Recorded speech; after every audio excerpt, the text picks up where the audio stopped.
Tämän 18 helluntain jälkeisen sunnuntain evankeliumi on Luukkaan evankeliumin 14. luvusta. Nousemme sitä kuulemaan.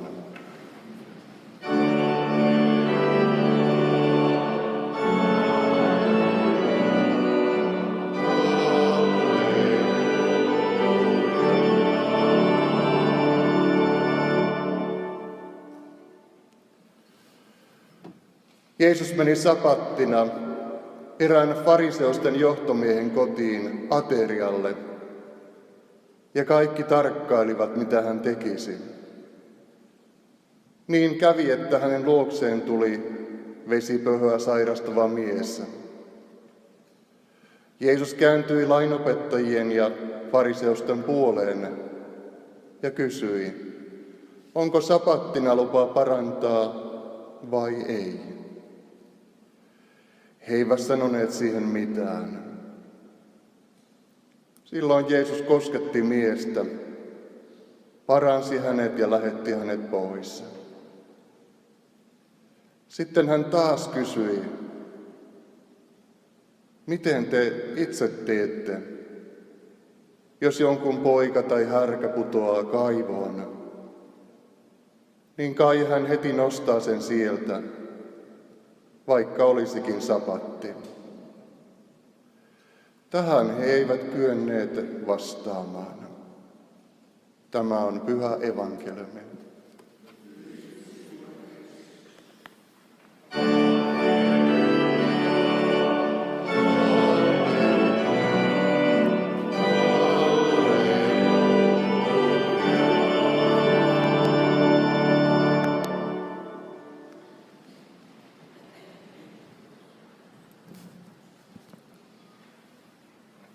Ennen vanhaan kuninkaat ja nykyään Suomen tasavallassa presidentti voi armahtaa ajoittain vankilaan tuomittuja rikollisia, päästää heidät vapauteen, jos näyttää siltä, että tuomio on tehnyt tehtävänsä tai se on ollut kohtuuton tai jostakin muusta syystä tuomittu on syytä päästää vapauteen. Tämä kaunis Alatornion kirkko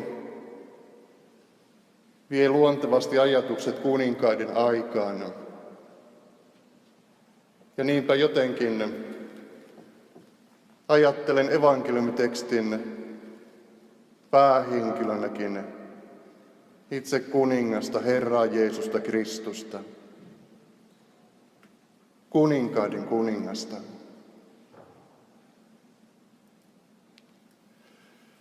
Meidän vapautemme on Jumalan valtakunnan kuninkaan, Herran Jeesuksen Kristuksen kalliilla verellä ostettu. Meidän vapautemme on juuri Kristuksessa.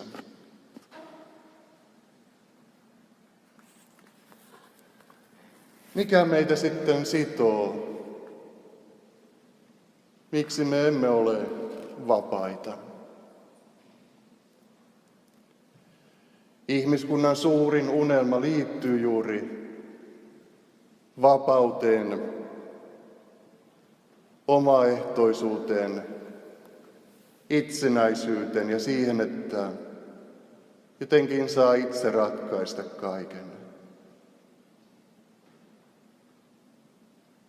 Ja toisaalta ihmiskunnan suurin pelko, meitä jokaista hyytävä pelko, liittyy myös vapauteen. Siihen, että joutuukin itse ratkaisemaan kaiken. Siihen, että joutuukin itse selviytymään. Tästä näemme, että vapaus on hyvin moneen suuntaan aukeava ilmiö.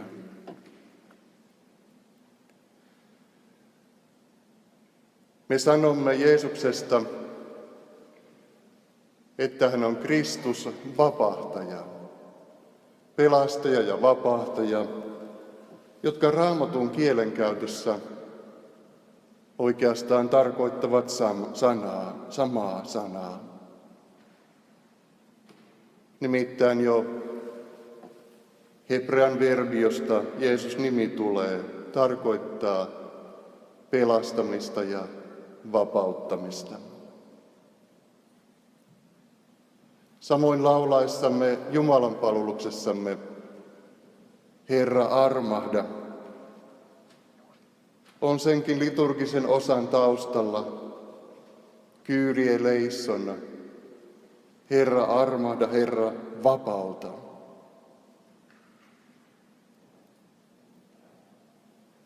Meitä sitoo maailmassa synti ja syyllisyys, omat tarpeemme, todelliset tai luulotellut, omat ennakkoluulot ja pelkomme, joskus kovien kokemusten taakka, jonnekin sinne syvälle sydämeen kätketyt tunteet ja tunnelukot. Ja toisaalta meitä sitovat muiden ihmisten ennakkoluulot. Usein, niin kuin evankeliumitekstikin opettaa, me joudumme tekemisiin myös uskonnollisten perinnäissääntöjen kanssa, joista jotkut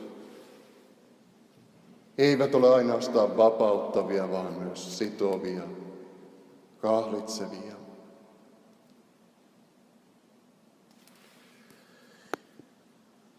Evankeliumitekstissä Jeesus on fariseusten johtomiehen kodissa aterialla. Maallisen elämänsä aikana Jeesus todella kävi hyvin monenlaisissa kodeissa, rikkaissa ja köyhissä, niin sanottujen syntisten kodeissa. Tällä kertaa Jeesus on hyvin arvokkaassa kodissa, fariseusten johtomiehen vieraana. Farisealaiset olivat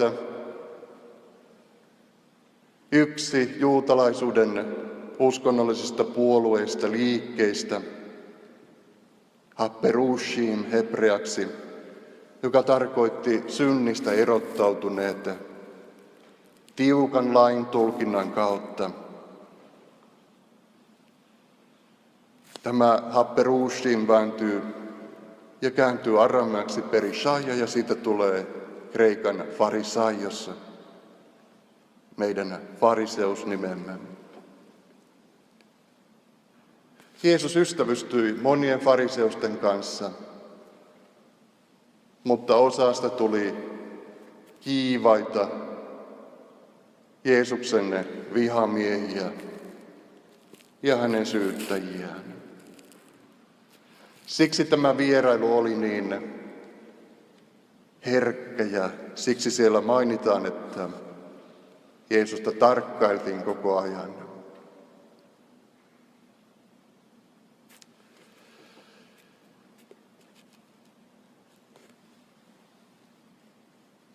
Aterialle saapuu vakavasti sairas mies.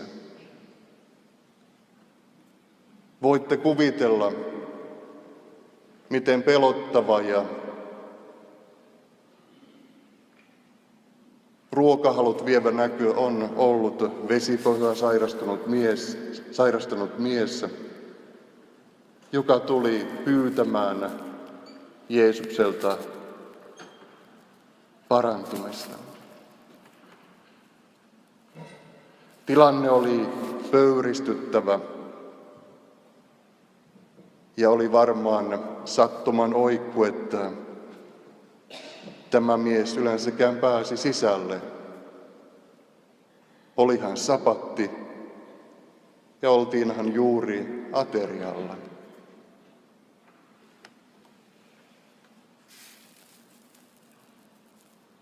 Sabatti eli lepopäivä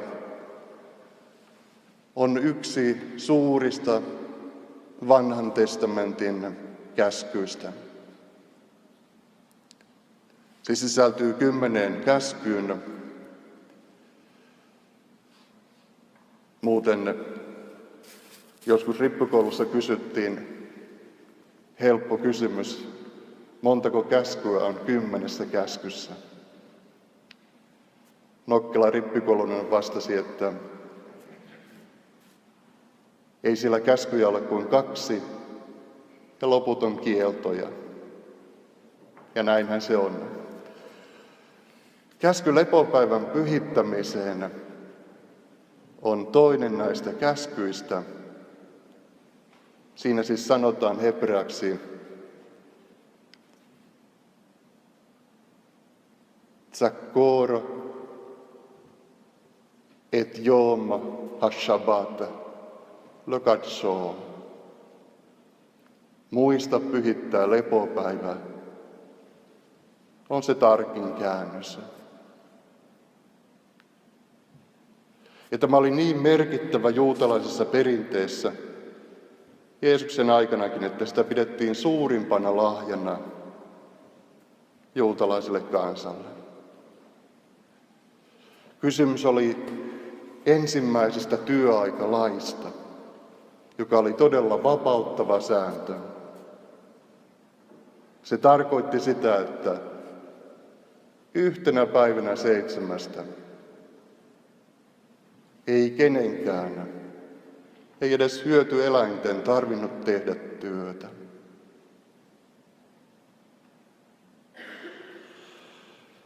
Mutta kuten käy perinnäissääntöjen osalta, sapattisääntökin oli muodostunut mutkikkaaksi kokoelmaksi erilaisia ohjeita, mitä sai ja mitä ei saanut tehdä, jos halusi olla Jumalan mielen mukainen. Siinä fariseukset ja lainopettajat olivat mestareita. Jeesuksella oli arvokasta seuraa. Siellä oli teologinen ja juridinen kerma. Siksi Jeesus kysyy, onko sapattina lupa parantaa? Hän ei saanut vastausta. Syy oli siinä, että jos olisi sanottu, että ei, olisivat kieltäjät leimautuneet sydämettömiksi ja ihmisvihamielisiksi. Jos he olisivat sanoneet, että saa, he olisivat ilmeisesti antaneet luvan ammatilliselle toiminnalle myöskin lepopäivänä. Nimittäin Jeesuksen lisäksi kulki myös ammattimaisia, niin sanottuja parantajia.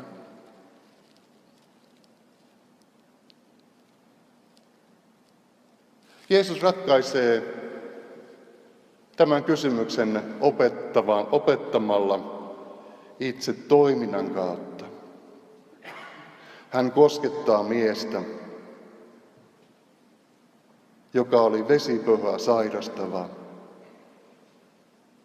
Vesipöhö näytti pahalta, mutta sitä pidettiin myös kirouksena, erityisesti seksuaalielämän synneistä.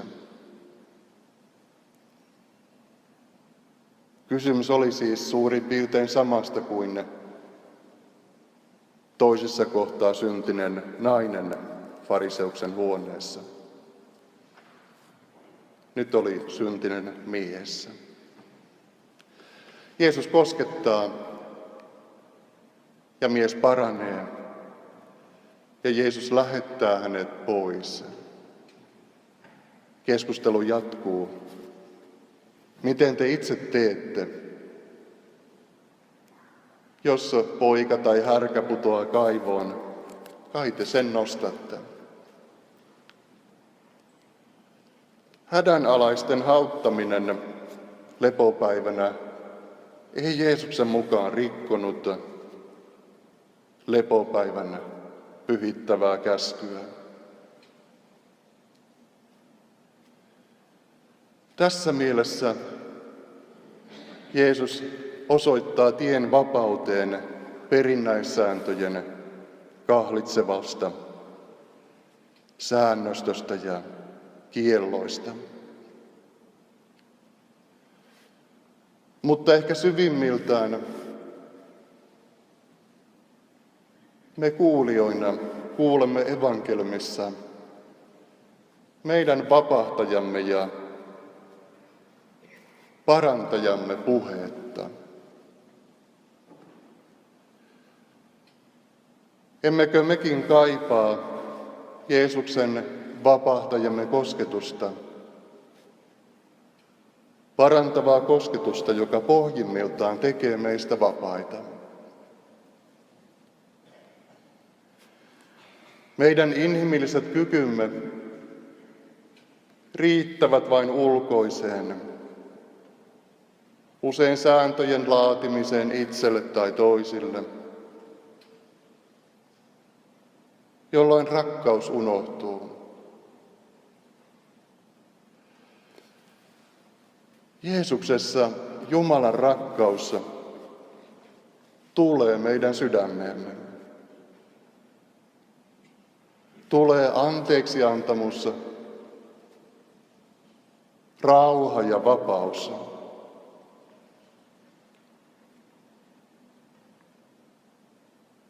Ehkä kaikkein syvimmällä olevia ja vaikeimpia kahleita ovat juuri tunne-elämän kahleet, katkeruus tai hyvin kipeät kokemukset, jotka tuntuvat sydämen kipuna, tuntuvat arkipäivän tilanteissa aivan konkreettisina esteinä. Minä en vain pysty. Minähän olen tällainen. Juuri niitä arpiamme ja haavojamme haluaa Herramme ja vapahtajamme koskettaa.